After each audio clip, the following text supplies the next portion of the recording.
ಸುವರ್ಣಸೌಧಕ್ಕೆ ಆಗಮಿಸಿದ್ದಾರೆ ಗೃಹಲಕ್ಷ್ಮಿ 21 ಫಲಾನುಭವಿಗಳು. ಸಚಿವೆ ಲಕ್ಷ್ಮಿ ಹೆಬ್ಬಾಳ್ಕರ್ ಜೊತೆ ಸುವರ್ಣಸೌಧಕ್ಕೆ ಗೃಹಲಕ್ಷ್ಮಿ ಯೋಜನೆಯ ಫಲಾನುಭವಿಗಳು 21 ಮಹಿಳೆಯರು ಇವತ್ತು ವಿಧಾನಸೌಧಕ್ಕೆ ಬಂದರು.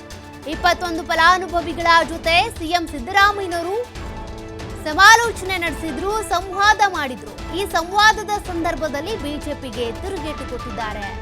ಗೃಹಲಕ್ಷ್ಮಿಯರ ಭೇಟಿ ಬಳಿಕ ಸಿಎಂ ಸಿದ್ದರಾಮಯ್ಯ ಪ್ರತಿಕ್ರಿಯೆ ಕೊಟ್ಟರು. ಯಾವುದೇ ಕಾರಣಕ್ಕೂ ಗ್ಯಾರಂಟಿ ಯೋಜನೆಗಳನ್ನ ನಿಲ್ಲಿಸೋದಿಲ್ಲ.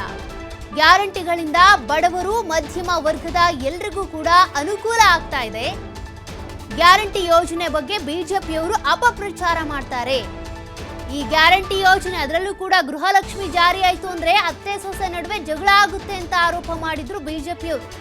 ಗೃಹಲಕ್ಷ್ಮಿ ಹಣದಿಂದ ಮಹಿಳೆಯರಿಗೆ ತುಂಬಾ ಅನುಕೂಲ ಆಗ್ತಾ ಇದೆ. ಬಿಜೆಪಿ ವಿರುದ್ಧ ಸಿಎಂ ಸಿದ್ದರಾಮಯ್ಯನವರು ತೀವ್ರವಾಗಿ ವಾಗ್ದಾಳಿ ನಡೆಸಿದ್ದಾರೆ.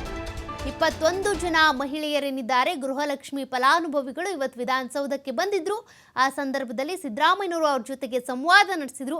ಅದಾದ ಬಳಿಕ ಪ್ರತಿಕ್ರಿಯೆ ಕೊಟ್ಟಂತ ಸಿದ್ದರಾಮಯ್ಯನವರು ಗೃಹಲಕ್ಷ್ಮಿ ಯೋಜನೆ ಅಷ್ಟಲ್ಲ, ಎಲ್ಲ ಗ್ಯಾರಂಟಿಗಳು ಕೂಡ ಕಂಟಿನ್ಯೂ ಆಗ್ತವೆ, ಯಾವುದು ನಿಲ್ಲೋದಿಲ್ಲ.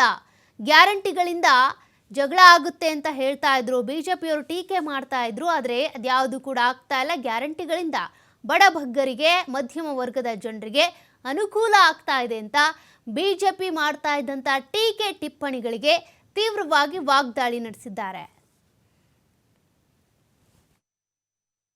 ಗೃಹಲಕ್ಷ್ಮಿ ಯೋಜನೆಯ ಫಲಾನುಭವಿಗಳನ್ನ ಭೇಟಿ ಮಾಡಿ ಅವರೆಲ್ಲರೂ ಕೂಡ ನನ್ನ ಜೊತೆಯಲ್ಲಿ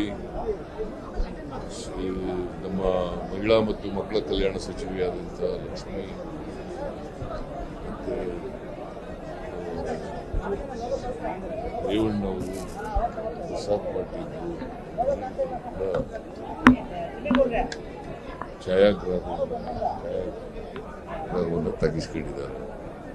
ಅವರು ಈ ಗೃಹಲಕ್ಷ್ಮಿ ಯೋಜನೆಯಿಂದ ಆಗಿರ್ತಕ್ಕಂಥ ಲಾಭವನ್ನ ಅವರಿಗೆ ಅವರ ಜೀವನದಲ್ಲಿ ಬದುಕಲಾಗಿರ್ತಕ್ಕಂಥ ಲಾಭವನ್ನೆಲ್ಲ ತಿಳಿಸಿದ್ದಾರೆ. ಸುಮಾರು ಜನ ಹೆಣ್ಣುಮಕ್ಕಳುಗಳು ಅದರಿಂದ ನಮಗೆ ಲಾಭ ಆಗಿದೆ, ನಮಗೆ ಬದುಕಿನಲ್ಲಿ ಹೊಸ ಚೈತನ್ಯವನ್ನು ತುಂಬಿದೆ. ಹಾಗಾಗಿ ನಾವೆಲ್ಲರೂ ಕೂಡ ಸಿದ್ದರಾಮಯ್ಯನವ್ರಿಗೆ, ಲಕ್ಷ್ಮಿಯವ್ರಿಗೆ, ಈ ಸರ್ಕಾರಕ್ಕೆ ನಾವು ಕೃತಜ್ಞತೆಗಳನ್ನು ಸಲ್ಲಿಸ್ತೀವಿ ಅಂತಕ್ಕಂಥ ಮಾತುಗಳನ್ನು ಹೇಳಿದ್ದಾರೆ. ಯಾಕಂದರೆ ಬಿಜೆಪಿಯವರು ಒಂದು ಆರೋಪ ಮಾಡ್ತಾ ಇದ್ರು, ಇದರಿಂದ ಗೃಹಲಕ್ಷ್ಮಿ ಯೋಜನೆ ಹುಟ್ಟು ಅತ್ತೆ ಸೊಸೆಗೆ ಜಗಳ ತಂದಾಕ್ತಾರೆ ಅಂತಕ್ಕಂಥ. ಮತ್ತು ಈಗ ಬಹಳ ಜನ ಅತ್ತೆ ಸೊಸೆಯರೇ ಬಂದಿದ್ದಾರೆ. ಅವರು ಎಲ್ಲರೂ ಕೂಡ ಹೇಳ್ತಾರೆ, ಅನ್ಯೋನ್ಯವಾಗಿದ್ದೀವಿ ನಾವು, ಈಗ ನಮಗೆ ಲಾಭ ಆಗಿದೆ, ನಾವು ಒಟ್ಟಿಗೆ ಸೇರ್ಕೊಂಡು ಸೊಸೆ ಮತ್ತು ಅತ್ತೆ ಒಟ್ಟಿಗೆ ಸೇರ್ಕೊಂಡು ನಾವು ಇದರ ಲಾಭವನ್ನು ಪಡಿತಾ ಇದ್ದೀವಿ ಅಂತಕ್ಕಂಥ ಮಾತುಗಳನ್ನು ಹೇಳಿದರು. ಅದರಿಂದ ನನಗೆ ಒಂದು ರೀತಿ ತೃಪ್ತಿಯಾಗಿದೆ. ಇಂಥ ಕಾರ್ಯಕ್ರಮ ಮಾಡಿ ವಿಶೇಷವಾಗಿ ಮಹಿಳೆಯರು ಅವರು ಆರ್ಥಿಕವಾಗಿ ಸಾಮಾಜಿಕವಾಗಿ ಸಬಲರಾಗ್ತಾ ಇರ್ತಕ್ಕಂಥದ್ದು ಭಾಳ ಸಂತೋಷದ ವಿಚಾರ. ಅದಕ್ಕಾಗಿ ಈ ಕಾರ್ಯಕ್ರಮ ಮುಂದುವರಿಸ್ತೀವಿ ನಾವು. ಮತ್ತು ಈ ಕಾರ್ಯಕ್ರಮ ಯಾವ ಕಾರಣಕ್ಕೂ ನಿಲ್ಲಿಸಲ್ಲ, ಮುಂದೆನೂ ಕೂಡ ಇದು ಮುಂದುವರಿಸ್ತಕ್ಕಂಥ ಕೆಲಸವನ್ನು ಮಾಡ್ತೀವಿ.